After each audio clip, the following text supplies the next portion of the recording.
नमस्कार, आप देख रहे हैं एक्सपोज इंडिया। आपके साथ मैं हूं पराग गुप्ता। खबरों की शुरुआत करेंगे, लेकिन सबसे पहले एक नजर अब तक की हेडलाइंस पर। असम के कोकराझार में उग्रवादियों ने की फायरिंग, हमले में 13 लोगों की मौत, कई घायल। सीएम सर्बानंद सोनोवाल ने पीएम को दी जानकारी।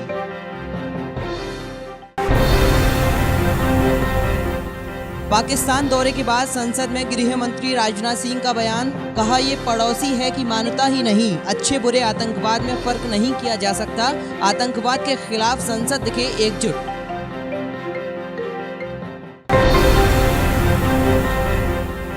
केंद्र और दिल्ली सरकार के अधिकारों पर हाईकोर्ट के फैसले के बाद बीजेपी ने केजरीवाल से मांगा इस्तीफा। सतीश उपाध्याय ने कहा केजरीवाल को कानून में क्रैश कोर्स करने की है जरूरत।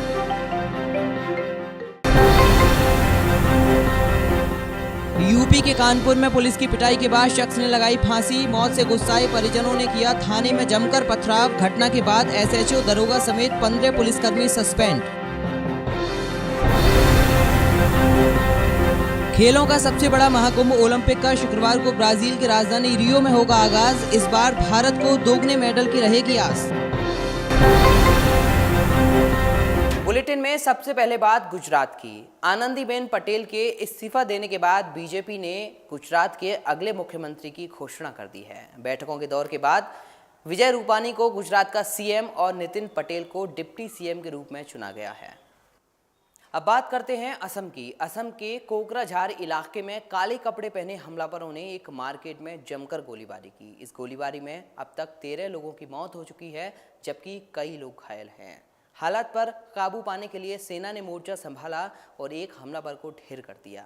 शुरुआती रिपोर्टों के मुताबिक मरने वालों की संख्या बढ़ सकती है। इस घटना में एनडीएफबी उग्रवादियों का हाथ होने की संभावना जताई जा रही है। वहीं सीएम सर्बानंद सोनोवाल ने घटना की निंदा की है।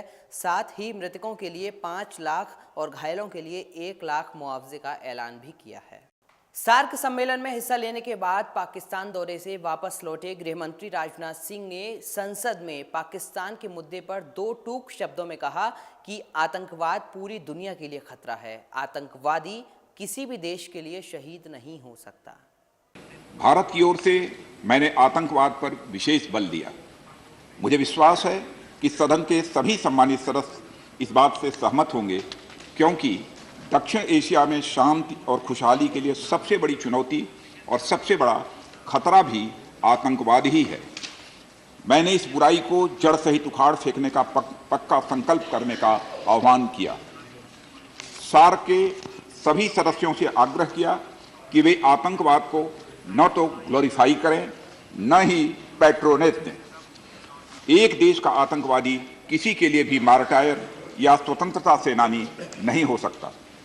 आतंकवाद को बढ़ावा नहीं मिले, इस हेतु मैंने कहा कि जरूरी है कि न सिर्फ आतंकवादियों और आतंकवादी संगठनों के विरुद्ध, बल्कि उन्हें समर्थन देने वाले व्यक्तियों, संस्थाओं, संगठनों और राष्ट्रों के विरुद्ध भी कठोर से कठोर कदम उठाए जाने चाहिए। अब बात यूपी के कानपुर की, जहां पर पुलिस की पिटाई से क्षुब्ध एक युवक ने चौकी के अंदर ही फांसी लगाकर आत्महत्या कर ली। जब इस घटना की जानकारी चौकी के दरोगा और सिपाहियों को लगी तो सभी लोग चौकी छोड़कर भाग खड़े, जिसके बाद गुस्साए लोगों ने चौकी पर पथराव कर दिया। मामले को बढ़ता देख एसएसपी ने थाने के एसएचओ और दरोगा समेत 15 पुलिसकर्मियों को सस्पेंड कर दिया है और घटना के जांच के आदेश दिए हैं। साथ ही मृतक युवक के परिवार ने 5 पुलिस वालों के खिलाफ हत्या का मुकदमा दर्ज करवाया है। जो घर वाले हैं उनकी तहरीर के आधार पर हत्या का और STSC एक्ट का मुकदमा पंजीकृत कर लिया गया है और उसके अंदर जो भी विधिक कार्रवाई होगी वो की जाएगी। तत्कालिक रूप से जो पूरी चौकी है, चौकी इंचार्ज, उन सबको सस्पेंड कर दिया गया। घटना की जांच के बाद और भी पुलिसकर्मी यदि दोषी निकल के आते हैं तो उनके खिलाफ भी प्रशासनिक और विधिक कार्रवाई की जाएगी। यूपी में बदमाशों के हौसले बुलंद हैं। फर्रुखाबाद में लूट गिरोह ने 2 घरों में जमकर लूटपाट की। लुटेरों ने न सिर्फ लूट की बल्कि मारपीट कर कई लोगों को घायल भी कर दिया। फिलहाल पुलिस लूट गिरोह के सदस्यों की धरपकड़ में जुट एक जगह अटेम्प्ट किया गया और एक जगह घटना हुई। घटना ये हुई कि रात में करीब कुछ बदमाश, जिनके बारे में संभावना है कि जुमंती जाति के थे, वो आए। घर में 3 मेंबर थे तीनों मेंबरों को मारा पीटा, पूरी तरीके से मारा पीटा था। और जो उनके मतलब की चीज़ संभवतः थी वो ले गए। और जैसा कि यहाँ अवशेष मिले हैं, उसे लगता है कि उनका मेन उद्देश्य जो था ज्वेलरी यानी गोल्ड सिल्वर ही था। बाकी और कीमती चीज़ें वैसे ही हैं, इंटैक्ट हैं, वहाँ मौजूद हैं। बाकी दूसरे घर पर अटैम्प्ट किया, वहाँ पर रेजिस्टेंस हुआ और वहाँ से भाग गए। मॉनसून आते ही दिल्ली में केजरीवाल सरकार ने लोगों को रहने के लिए रैन बसेरों का सहारा तो दिया, लेकिन आज हम आपको जो रिपोर्ट दिखाने जा रहे हैं उस रिपोर्ट को देखने के बाद दिल्ली सरकार के सारे इंतजामों की पोल खुलती नजर आती है। दिल्ली में मानसून ने दस्तक दे दी है। हाल ही में हुई बारिश ने दिल्ली सरकार की व्यवस्था की पोल खोल दी है। बेघरों के लिए दिल्ली सरकार की ओर से बनाए गए नाइट शेल्टर की छत टपकती है, जिससे आने वाले लोगों के लिए नाइट शेल्टर में रात गुजारना मुसीबत बन रहा है। दिल्ली सरकार ने लाजपत नगर के पास श्रीनिवासपुरी में बेघरों के लिए नाइट शेल्टर का निर्माण करवाया था। इसे पोर्टा केबिन भी कह सकते हैं, क्योंकि ये पक्के नहीं हैं, इसलिए इनकी छत भी पक्के सीमेंट और रोड़ी की नहीं बनी है। शेल्टर में पंखे कूलर भी लगे हुए हैं, लेकिन बारिश के समय इनसे पानी टपकने लगता है, इसलिए ये रात में सोने वाले लोगों के लिए मुसीबत हो जाती है।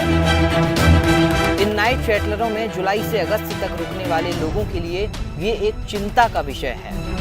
आप रैन बसेरे में रहते हैं और बारिश पड़ जाए रात को तो क्या होता है? तो जो है सोने में परेशानी आती है, सो नहीं पाते हैं, जब पानी टपकने लगते हैं सर के ऊपर तो नहीं सो पाते हैं, ढंग से बेचैन हो जाते हैं। अभी सोने वाले और फिर बारिश छूटने के बाद जो है फिर उसको सुखाकर सोया जाता है। आपको अगर रैन बसेरे में रात काटनी हो और बारिश हो जाए तो क्या हाल होगा आपका? बारिश में तो परेशानी होता है, जब पानी सर के ऊपर गिर जाता है, बंद सो नहीं पाता है, जैसे तैसे रात निकलता है। Sonu Singh, expose India. फिलहाल यहाँ रुकते हैं एक छोटे से ब्रेक के लिए। ब्रेक के उस पार देखेंगे उत्तर प्रदेश की खास खबरें। आप बने रहिए हमारे साथ।